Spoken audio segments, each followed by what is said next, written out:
ডিএমডব্লিউ এর অধীনে শিক্ষাবৃত্তি পেতে আপনাকে আমাদের ওয়েবসাইটে আবেদন করতে হবে। প্রথমে মোবাইল বা কম্পিউটারে এই ওয়েবসাইটটি যে কোনো ব্রাউজারে ওপেন করুন। DMW-info, তারপর বৃত্তি কার্যক্রম বাটনে ক্লিক করুন। সেই পেজে গেলে আপনি দেখতে পাবেন কতটুকু সময় বাকি আবেদন শেষ হওয়ার, এবং তার ঠিক নিচেই আপনি আবেদনের ফর্মটি দেখতে পাবেন।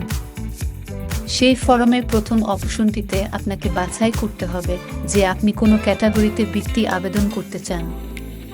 যেমন যদি আপনি পঞ্চম থেকে ষষ্ঠ শ্রেণীতে উত্তীর্ণ হয়ে থাকেন তাহলে আপনাকে প্রাথমিক বৃত্তি নির্বাচন করতে হবে, এবং যদি আপনি অষ্টম থেকে নবম শ্রেণীতে উত্তীর্ণ হয়ে থাকেন তাহলে মাধ্যমিক বৃত্তি নির্বাচন করতে হবে।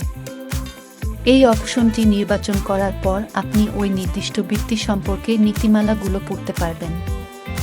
নীতিমালাগুলো পড়া হয়ে গেলে আপনি ফর্মটি পূরণ করা শুরু করতে পারেন।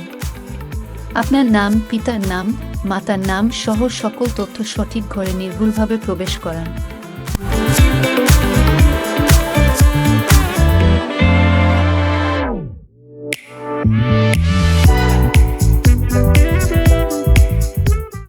ফর্ম পূরণ হয়ে গেলে আপনি সাবমিট বাটনে ক্লিক করবেন।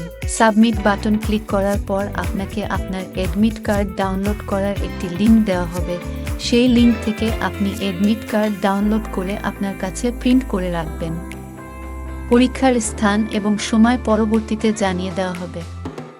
অ্যাডমিট বা বৃত্তি সংক্রান্ত যে কোনো তথ্য পেতে ডিএমডব্লিউ এর ওয়েবসাইট এর বৃত্তি কার্যক্রম পেজটি ভিজিট করবেন। ধন্যবাদ।